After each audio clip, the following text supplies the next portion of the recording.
Assalamualaikum warahmatullahi wabarakatuh.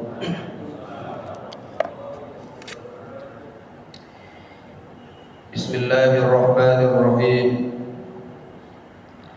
Alhamdulillahil fattahil alim, alladzi arsada man istafahu min ibadihi lit-ta'allum wat-ta'lim وجعل العلم سبب النجاة والفوز بالزلف عند الملك العظيم، والصلاة والسلام على من أرسله الله هاديا إلى صراط المستقيم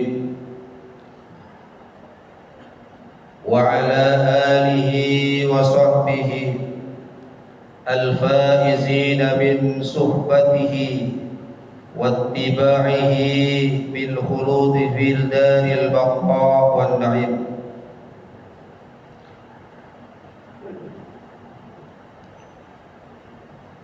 Amma ba'd.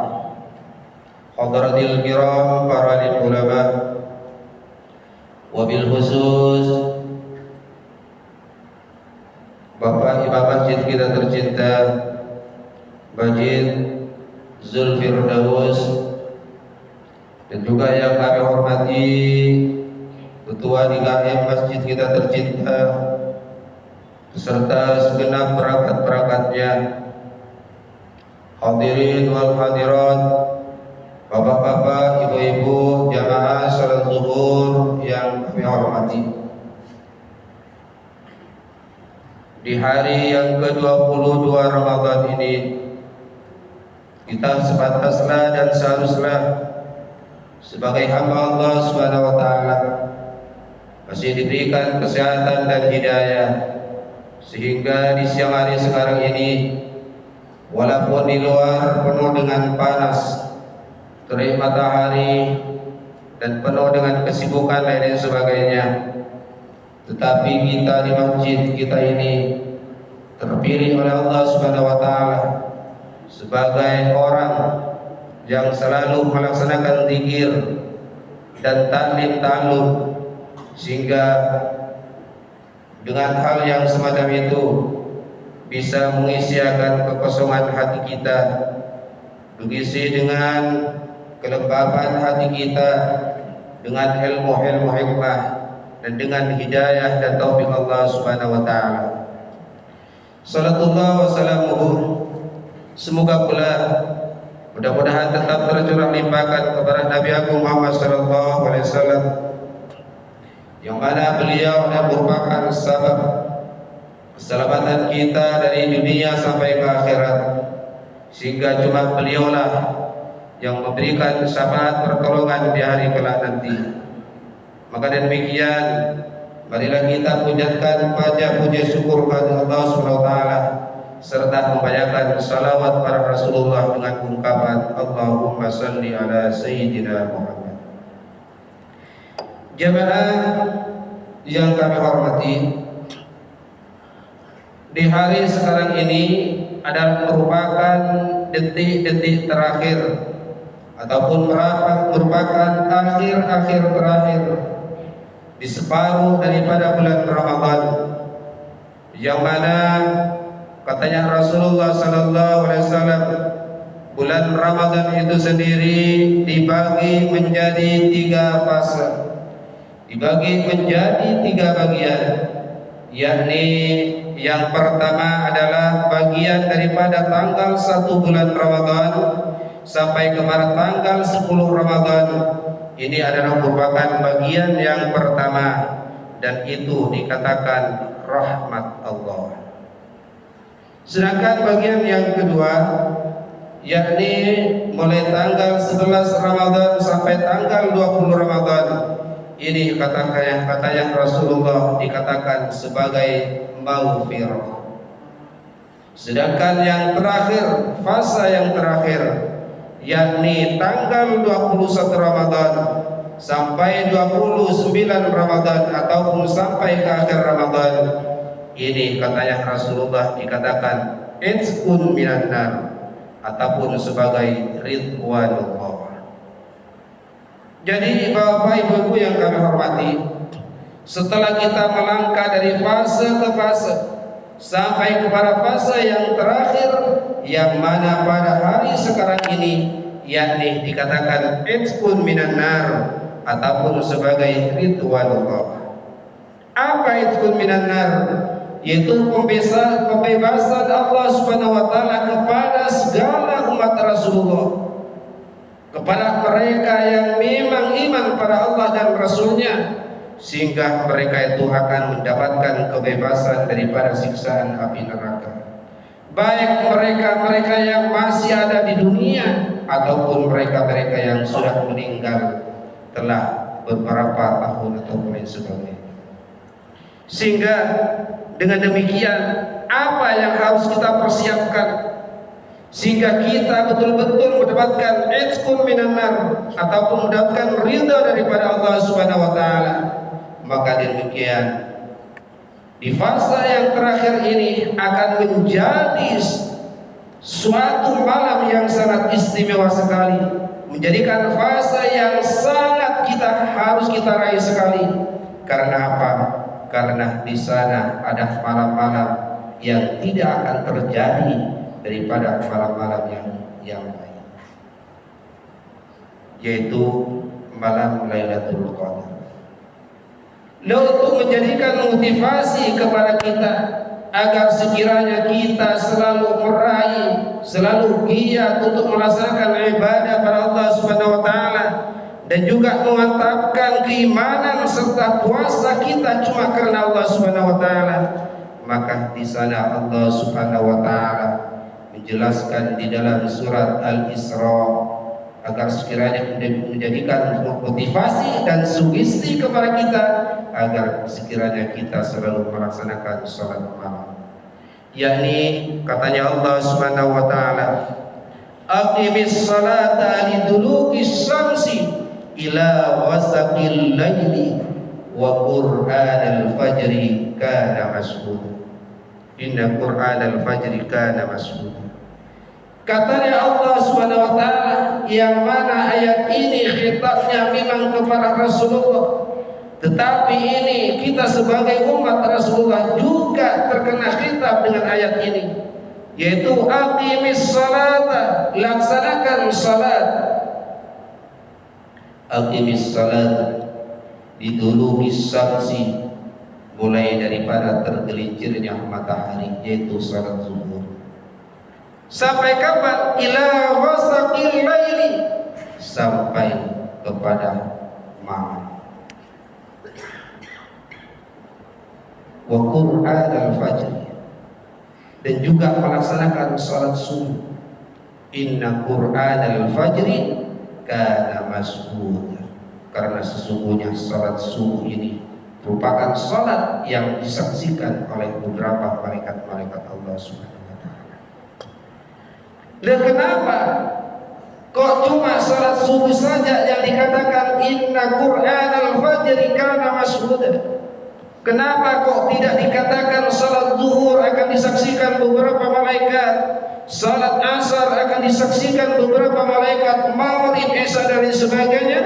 Tetapi kenapa Allah Subhanahu wa taala memerintah para kita untuk melaksanakan salat subuh? Karena salat subuh itu akan menjadi saksi ataupun akan disaksikan oleh beberapa malaikat. Jamaah salat zuhur yang berbahagia, ini perlu kita telusuri bahwasanya salat subuh ini merupakan salat yang sangat istimewa, merupakan salat yang paling besar pahalanya, yang paling gede ganjarannya. Walaupun salat subuh ini rakaatnya cuma 2 rakaat saja, sehingga katanya Rasulullah SAW dalam sebuah hadis yang lain pernah kami sampaikan, orang yang melaksanakan salat subuh dengan secara berjamaah, maka mereka bagaikan orang yang melaksanakan salat satu malam suntuk. Betapa besarnya, betapa indahnya, dan betapa agungnya daripada salat subuh ini, sehingga orang yang melaksanakan salat subuh saja dengan secara berjamaah Di samping dia akan disaksikan oleh beberapa malaikat-malaikat, karena malaikat-malaikat itu yang mempunyai tugas untuk mencatat amal kebaikan dan untuk mencatat amal kejelekan kita. Ini akan berganti pada waktu subuh ataupun waktu pagi. Sehingga mereka yang punya tugas malam, dia masih menunggu dengan datangnya malaikat. Sehingga dengan datangnya malaikat berkumpul setelah datang, maka malaikat ini yang malam, yang bertugas malam setelah subuh, dia akan naik ke langit.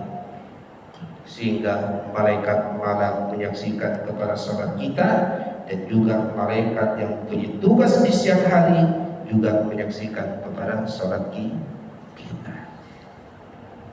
Dan juga lanjutan daripada ayat itu, setelah begitu Allah Subhanahu wa taala menjelaskan tentang waktu melaksanakan salat. Katanya Allah Subhanahu wa taala, "Fa minal laili fatahajjat bihi nafilatan laka." Katanya Allah Subhanahu wa taala memerintahkan kepada Nabi Muhammad, "Wa minal laili," dari sebagian malam, fatahajjat bihi nafilatan laka. Wahai Muhammad, laksanakan salat tengah malam, laksanakan salat qiyamul lail, laksanakan salat tahajud, nafilatan laka, sebagai pengangkat derajat bagi kamu wahai Muhammad. Bapak ibu yang berbahagia, ini bahwasanya perlu kita ketahui, perbuatan baik, perbuatan sunnah yang telah dilaksanakan oleh Rasulullah SAW ini akan memberikan derajat yang tinggi di sisi Allah Subhanahu wa taala. Tetapi kebaikan-kebaikan yang kita laksanakan akan menjadi penebus ataupun penghapus akan dosa-dosa kita. Itu merupakan pembuktian bahwasanya ada perbedaan antara Rasulullah dengan kita. Kalau Rasulullah melaksanakan kebaikan, dia akan diangkat di sisi Allah SWT derajatnya. Tetapi kebaikan salat sunat yang kita laksanakan ini pertama kali adalah akan melebur akan dosa-dosa kita. Apa tujuannya? Asa ayyab'asaka rabbuka maqaman mahmuda. Katanya Allah Subhanahu wa taala, wahai Muhammad, laksanakan salat tahajud, laksanakan salat qiyamul lail. Apalagi sekarang di momen-momen bulan Ramadan, di akhir-akhir bulan Ramadan, kita ini yang kemarin yang mungkin enggan untuk bangun tengah malam, mungkin yang kemarin mungkin hendak mementingkan untuk bangun malam, tetapi sekarang di momen-momen bulan Ramadan ini adalah sangat dianjurkan sekali untuk melaksanakan salat dan juga melaksanakan salat tahajud. Bapak-bapak, ibu-ibu yang berbahagia, tujuannya apa? Asa ayyab'asaka rabbuka maqaman mahmuda. Tujuannya ialah untuk memberikan derajat di sisi Allah SWT, untuk memberikan derajat yang termulia di sisi Allah Subhanahu wa taala, baik dalam umat-umat yang lalu, yang terdahulu, ataupun umat-umat yang terakhir. Jadi Bapak Ibu yang kami hormati, bahwasanya Rasulullah Nabi kita ini adalah mempunyai keistimewaan. Dia menjadi Nabi yang terpuji, itu terpuji daripada umat-umat yang terdahulu. Nabi Muhammad belum ada, beliau sudah dipuji oleh umat-umat yang terdahulu. Nabi Muhammad belum lahir, beliau telah dipuji oleh nabi-nabi yang terdahulu. Wal akhirin, dan juga akan dipuji oleh orang-orang yang terakhir. Jadi kenapa Rasulullah kok menjadi orang yang terpuji di kalangan umat-umat yang terdahulu dan juga dipuji oleh kalangan umat-umat yang terakhir? Karena bapak-bapak, ibu-ibu yang berbahagia, ini cuma Nabi Muhammad, satu-satunya nabi, satu-satunya manusia, satu-satunya makhluk Allah yang bisa memberikan syafaat nanti di hari kiamat. Yang mana bapak ibu yang berbahagia, nanti kalau sudah hari kiamat, kalau sudah ada di padang mahsyar, yang mana matahari ada di atas kepala kita, cuma tinggal satu jengkal.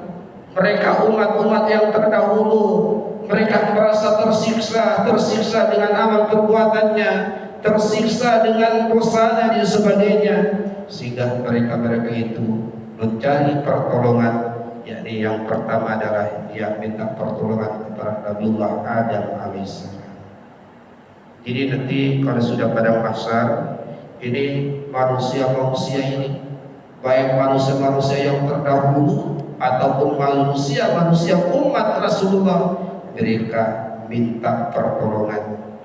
Yakni pertama kali dia minta pertolongan menghadap kepada Nabiullah Adam alaihissalam. Wahai Nabiullah Adam alaihissalam, tolonglah kami wahai Nabiullah Adam alaihissalam. Engkau sebagai abul bashar, engkau sebagai nenek moyang manusia, tolonglah kami wahai Nabiullah Adam alaihissalam. Kemudian Nabiullah Adam mengatakan, wahai manusia, kami tidak bisa memberikan pertolongan kepada kamu karena kami pernah berdosa satu kali kepada Allah Subhanahu wa taala. Jadi kata Nabiullah Adam alaihissalam, saya malu untuk memberikan pertolongan kepada kamu. Karena apa? Karena saya pernah bermaksiat, pernah melaksanakan dosa satu kali kepada Allah.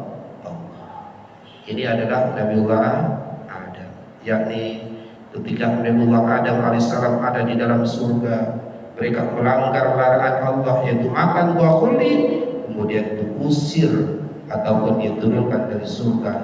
Ini Nabiullah Adam alaihissalam dikeluarkan dari surga karena satu dosa. Kemudian Bapak Ibu yang kami hormati, coba kita renungi, kita ini berapa kali melaksanakan dosa? Berapa kali melanggar perintah Allah? Berapa kali kita bermaksiat kepada Allah Subhanahu wa taala ingin mengharapkan masuk surga? Lihat Nabiullah Adam alaihissalam, satu dosa saja beliau diturunkan ataupun dikeluarkan dari surga. Lihat kita yang tiap harinya melaksanakan maksiat, yang tiap harinya tidak mengindahkan perintah Allah, yang tiap harinya selalu bermaksiat kepada Allah Subhanahu wa taala, mengharapkan surga. Ini perlu kita pikirkan. Tetapi Bapak Ibu yang berbahagia, tapi Allah Maha Pengasih lagi Maha Penyayang. Walaupun kita berulang dosa, walaupun kita selalu maksiat pada Allah Subhanahu wa taala, sekarang detik-detik akhir di bulan Ramadan, maka raihlah malam yang namanya Lailatul Qadar. Kalau seandainya kita ini dapat bertepatan ibadah di malam Lailatul Qadar, niscaya dosa-dosa kita, niscaya kemaksiatan kita, kesalahan kita pada Allah Subhanahu wa taala, pelang semuanya akan dihapus oleh Allah Subhanahu wa taala. Maka demikian katanya Allah Subhanahu wa taala tadi, wa minal laili fatahajjat bihi nafilatan lak. Marilah kita melaksanakan salat tahajud, marilah kita bangun tengah malam untuk bermunajat kepada Allah Subhanahu wa taala. Kemudian lanjutnya cerita ini biar selesai. Dan setelah makhluk Allah Subhanahu wa taala itu di hari kiamat nanti, mereka tidak dapatkan mendapatkan pertolongan Nabi Adam alaihissalam, dia lari lagi. Kemana kita akan mencari pertolongan? Udahlah mari kita menemui Nabiullah Nuh alaihissalam. Maka orang-orang itu berbondong-bondong mencari Nabiullah Nuh alaihissalam. Setelah menemukan Nabiullah Nuh alaihissalam, wahai Nabiullah Nuh, wahai Nuh, tolonglah kami wahai Nuh, berilah syafaat kami wahai Nuh, sehingga kami tidak terus tersiksa di padang mahsyar ini. Kemudian Nabiullah Nuh alaihissalam menjawab, wahai manusia-manusia, saya tidak bisa memberikan pertolongan kepada kamu. Karena apa? Karena saya malu mempunyai anak satu-satunya, yaitu yang bernama Kanan. Dia tidak bisa diselamatkan dari api neraka. Katanya Nabiullah Nuh alaihissalam, saya malu ingin membantu kepada kamu yang banyak ini, tetapi saya tidak bisa membantu kepada putraku yang bernama Kanan.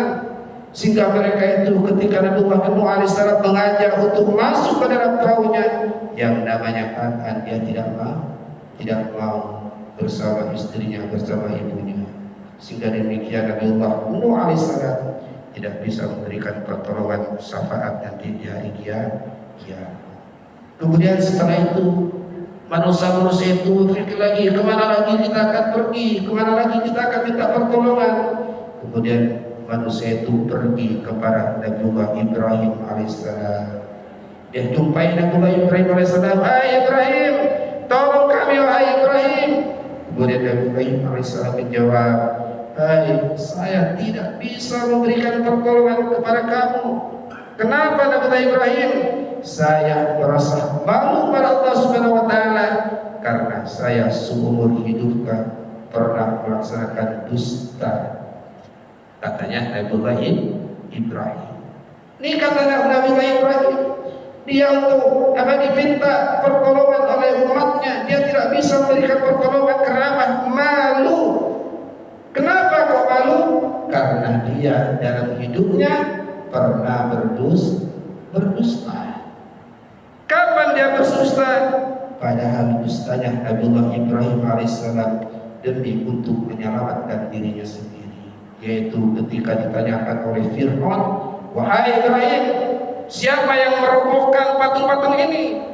Kemudian Nabiullah Ibrahim menjawab, apakah kamu Ibrahim? Dijawab, tidak, tetapi yang merobohkan adalah patung yang besar ini. Padahal yang merobohkan patung adalah Nabiullah Ibrahim. Nah, ini oleh Nabiullah Ibrahim alaihissalam ini dijadikan sebab sebagai malu izin para Allah SWT untuk memberikan pertolongan kepada orang lain. Karena apa? Karena dia dalam hidupnya pernah berdusta ketika ditanya oleh Raja Namrud, ya, Raja Namrud. Kemudian makhluk itu mencari lagi, pada siapa lagi kita minta pertolongan? Udah, kita ini pergi ke Nabi Isa alaihissalam, minta pertolongan pada Nabi Isa. Nabi Isa itu bisa untuk memberikan pertolongan. Karena apa? Karena dia di dunia dianggap sebagai Tuhan. Udah, kita cari Nabi Isa alaihissalam. Kemudian setelah sampai kepada Nabi Isa alaihissalam, dia diminta, Isa, pertolonglah kami wahai Isa, lindungilah kami wahai Isa. Kemudian Nabi Isa alaihissalam menjawab, wahai umatku, saya tidak bisa memberikan pertolongan kepada kamu. Saya adalah merupakan nabi yang termiskin. Katanya Nabiullah Isa. Loh, kenapa Isa kok mengatakan nabi yang termiskin? Iya, karena saya adalah mulai dilahirkan sampai sekarang, saya adalah satu-satu Nabi Allah yang masih dalam keadaan bujangan. Jadi Nabi Isa alaihissalam dia tidak bisa berikan pertolongan kepada umatnya. Karena apa? Karena dia malu. Dia merasa paling termiskin, paling terhina. Karena apa? Karena dia seorang nabi yang tak punya istri.